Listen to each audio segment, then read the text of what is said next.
Rain lashed against the windowpane. Sarah Thompson shivered, pulling her cardigan tighter.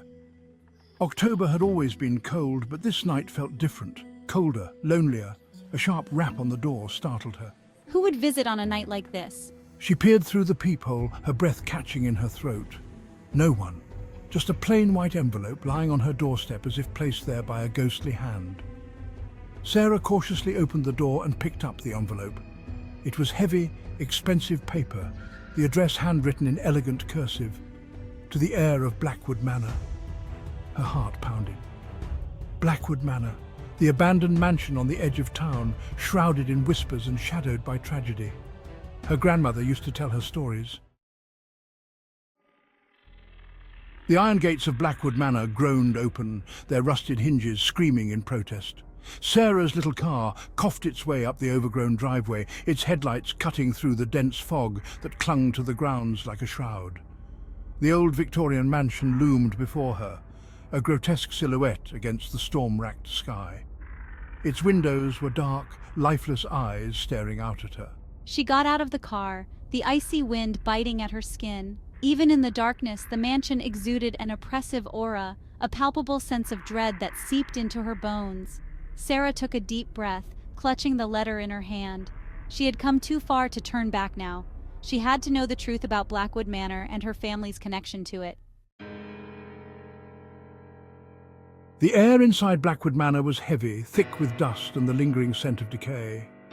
Cobwebs hung from every corner, and the only sound was the incessant drip of rainwater seeping through the cracks in the roof.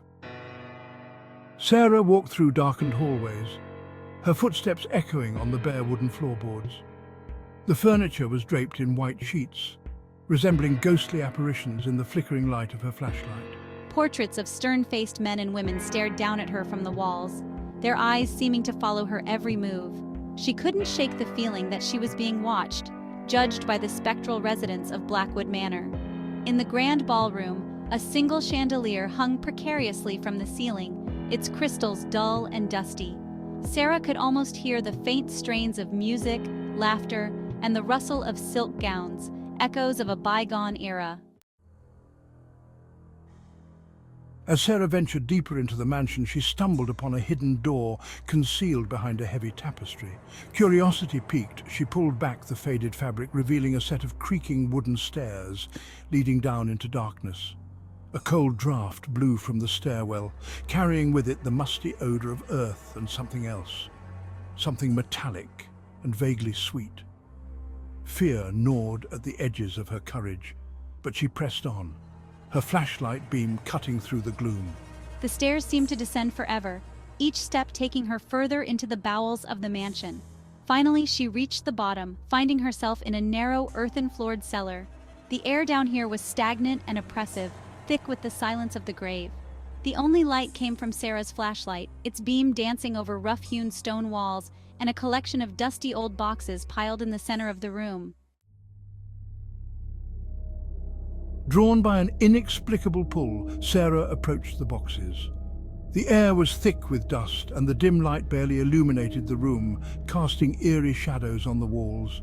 As she sifted through their contents, old books, yellowed photographs, and bundles of letters tied with ribbon, each item seemed to whisper stories of the past, tales long forgotten. She uncovered a small reel-to-reel tape recorder, its surface covered in a thin layer of grime, hinting at years of neglect. It was heavier than it looked, cold and metallic in her hand. The weight of it seemed to carry the burden of countless untold stories. An inexplicable urge to hear what it contained washed over her. She felt a strange connection to the device, as if it held the key to a mystery she was destined to unravel. Finding an outlet among the cobwebs, she plugged it in, her fingers trembling slightly. The anticipation was almost unbearable, her heart pounding in her chest. A click, a whir, and then a voice.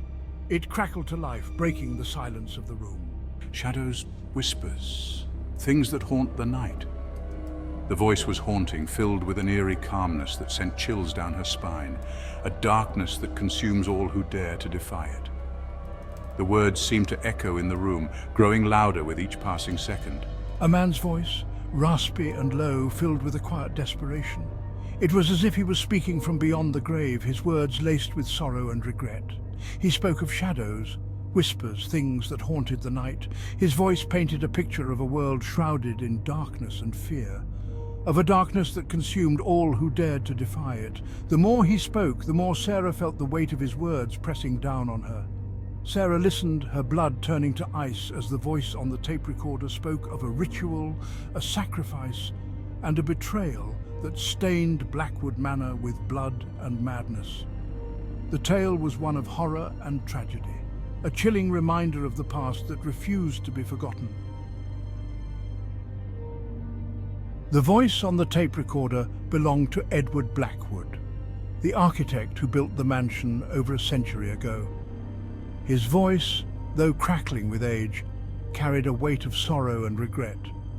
He spoke of his beautiful wife Eleanor, whose radiant smile once lit up the grand halls of the mansion.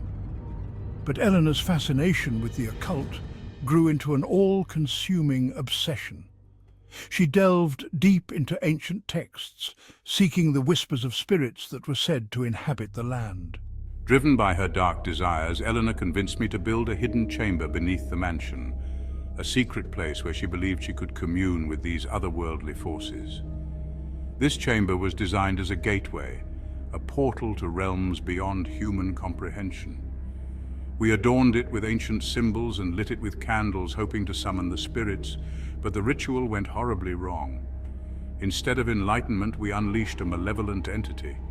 This dark force consumed Eleanor, body and soul, and drove me to the brink of madness. As Sarah listened to the chilling confession, she realized with growing horror that the shadows and whispers Edward described were not figments of his fractured mind. They were real, tangible, and terrifying. The whispers seemed to echo around her, filling the dark corners of the room. The shadows danced and flickered as if alive, responding to the ancient call. And they were here, in Blackwood Manor, drawn to the echoes of the past. The mansion itself seemed to breathe with the memories of those who had suffered within its walls. The silence of the basement seemed to press in on her, filled with unseen eyes and the weight of a century of suffering. Sarah felt the presence of the past, a heavy, oppressive force that threatened to consume her as it had Eleanor. The tape ended abruptly, the silence that followed deafening in its finality. Sarah fumbled with the recorder, her hands shaking so badly she dropped it on the floor. As she bent to retrieve it, a cold breath whispered across her neck, sending chills down her spine. Oh God, what was that? She whirled around, her heart pounding in her chest, but there was nothing there. Panic welled up inside her, choking her with its icy grip. She had to get out of this house, away from the shadows and the whispers and the oppressive weight of the past. But as she turned to flee, she noticed something strange. Her flashlight, which had fallen to the floor, was now pointing towards the wall, illuminating a single word scrawled on the rough-hewn stone in what appeared to be dried blood. Stay. No, this can't be happening. Days later, when the police finally forced their way into Blackwood Manor, they found the old mansion eerily silent. The air was thick with an unsettling stillness, as if the house itself was holding its breath. There was no sign of Sarah Thompson, no trace of her presence in the rooms she once occupied, only the faint echo of her presence lingering in the dust-choked air. It was as if she had been erased from existence, leaving behind only a ghostly imprint. The tape recorder was still on the floor in the basement, its reels spinning silently. The device, once a vessel of her voice, now a mute witness to her disappearance. But the tape was gone, vanished without a trace. It was as if someone or something had taken it to ensure her story would never be told. Stay. And on the wall, the chilling message scrawled in blood remained, a stark reminder of the terror that had unfolded within these walls. A silent testament to the darkness that lay at the heart of Blackwood Manor. The house seemed to pulse with a malevolent energy, as if it were alive and aware of the intruders. Some say that Sarah Thompson was driven mad by the secrets she uncovered, secrets that were never meant to see the light of day. claimed by the same forces that consumed Eleanor Blackwood a century before. The parallels between their fates were too striking to ignore. Others whisper that she became a prisoner of the mansion, trapped within its walls by an unseen force. Her voice added to the chorus of whispers that haunted its halls. The mansion seemed to collect souls, adding their voices to its eerie symphony. But the truth, like the silence that hangs heavy over Blackwood Manor, remains a mystery. The house guards its secrets jealously, revealing them only to those who dare to look too closely. A chilling reminder that sometimes the things we seek in the darkness are best left undisturbed. Listen closely. Can you hear them?